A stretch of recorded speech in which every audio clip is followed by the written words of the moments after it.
নমস্কার সকলকে। আজকের ক্লাসে আমরা আলোচনা করব শূন্যের ধারণা নিয়ে। শূন্য আসলে কি? শূন্যকে নিয়ে যে প্রশ্নগুলো সকলের মনে জাগে যে শূন্য ধনাত্মক সংখ্যা না ঋণাত্মক সংখ্যা।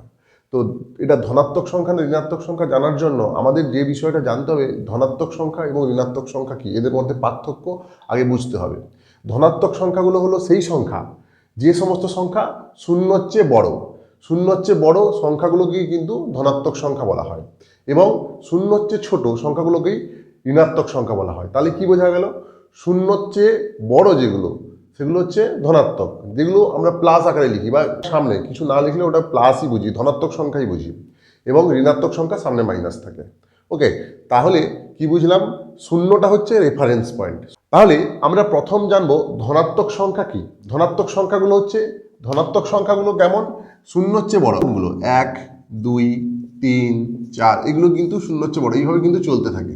ঠিক আছে, এবার 1 থেকে 2 এর মাঝখানে বা 0 থেকে 1 এর মাঝখানে এখানে কিন্তু অসংখ্য সংখ্যা রয়েছে, অসংখ্য বাস্তব সংখ্যা রয়েছে। সেগুলো মূলদ এবং অমূলদ মিলে কিন্তু অসংখ্য সংখ্যা রয়েছে। 1 থেকে 2 এর মধ্যে কিংবা 2 থেকে 3 এর মধ্যে, 3 থেকে 4 এর মধ্যে, সেগুলোও কিন্তু ধনাত্মক সংখ্যা।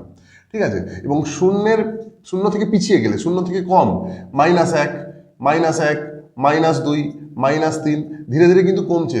-3 কিন্তু ছোট -2 এর চেয়ে, -2 কিন্তু -1 এর চেয়ে ছোট, এগুলো কিন্তু শূন্যর চেয়ে ছোট, ধীরে ধীরে কিন্তু কমছে।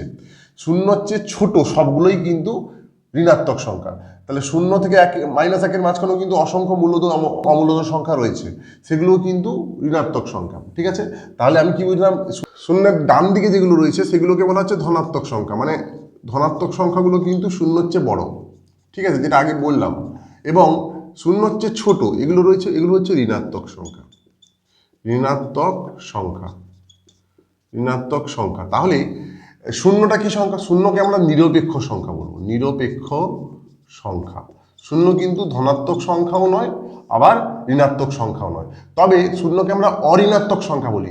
সংখ্যাকে আবার দুভাগে বিভক্ত করা যায়, একটা হচ্ছে ঋণাত্মক সংখ্যা, একটা হচ্ছে অঋণাত্মক সংখ্যা। তাহলে এই শূন্যের ঠিক আগের পয়েন্ট থেকে আর ঠিক আগের থেকে এদিক পর্যন্ত, বাম দিক পর্যন্ত যেগুলো হচ্ছে সেগুলো হচ্ছে ঋণাত্মক সংখ্যা। এগুলো তো অসীম, শেষ নেই। -3, -4, -6, -10, -15 এরকম চলতে থাকছে, এরকম ডট ডট করে চলতে থাকছে।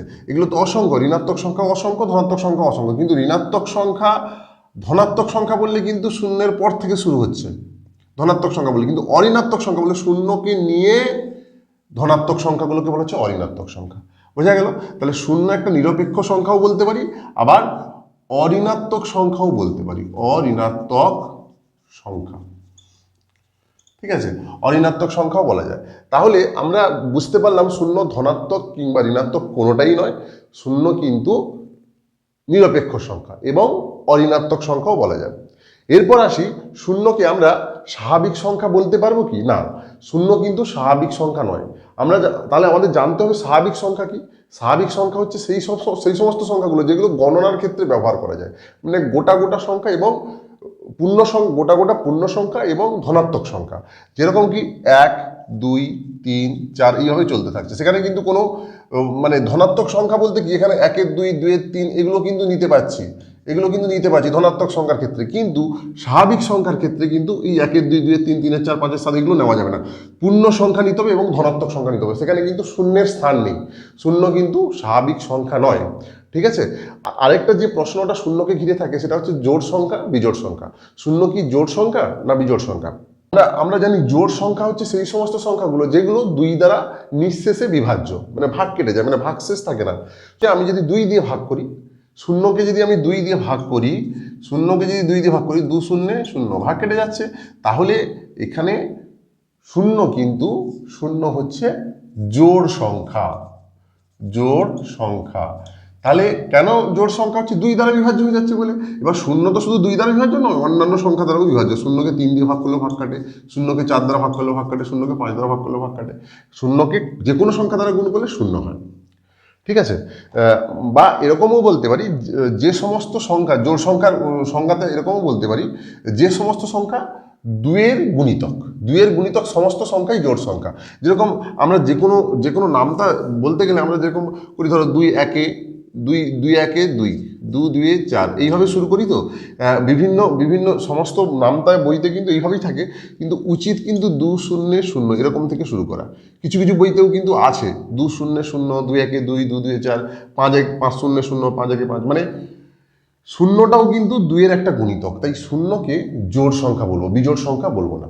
তাহলে বোঝা গেল, তাহলে শূন্য কি কি সংখ্যা পেলাম আমরা? শূন্য একটি, শূন্য একটি ধনাত্মক, শূন্য একটি কি নিরপেক্ষ সংখ্যা, শূন্য একটি নিরপেক্ষ সংখ্যা, শূন্য একটি অঋণাত্মক সংখ্যা, অঋণাত্মক সংখ্যা, শূন্য জোড় সংখ্যা হতে পারে, শূন্য জোড় সংখ্যা। আর কি শূন্যকে আমরা আর কি সংখ্যা বলতে পারি? শূন্যকে বলতে পারি বাস্তব সংখ্যা, শূন্য বাস্তব সংখ্যা। কেন বাস্তব সংখ্যা আমরা বলবো কেন? যেহেতু তাকে বাস্তব সংখ্যা রেখে অবস্থান করানো যায়। আমরা যে বাস্তব সংখ্যা রেখে শিখেছি, মাঝখানে শূন্য থাকে, এদিকে ধনাত্মক সংখ্যাগুলো থাকে, এদিকে ঋণাত্মক সংখ্যাগুলো থাকে। তো এদিকে +1 +2 +3 হয়ে চলতে থাকে, এদিকে -1 -2 -3 হয়ে চলতে থাকে। তো শূন্য তো একটা অবস্থানে রয়েছে বাস্তব সংখ্যা রেখে, তাই এটাকে বাস্তব সংখ্যাও বলা যায়। তাহলে হ্যাঁ, আরেকটা হচ্ছে শূন্য কিন্তু জোড় সংখ্যা। তাহলে শূন্য কি হলো? নিরপেক্ষ সংখ্যা, অঋণাত্মক সংখ্যা, জোড় সংখ্যা, বাস্তব সংখ্যা এবং পূর্ণ সংখ্যাও একে বলা যেতে পারে। ঠিক আছে, তাহলে আশা করি ক্লাসটি থেকে সকলে উপকৃত হলেন। আজকের মতো ক্লাসটি পর্যন্ত, পরের ক্লাসে আবার দেখা হচ্ছে। নমস্কার।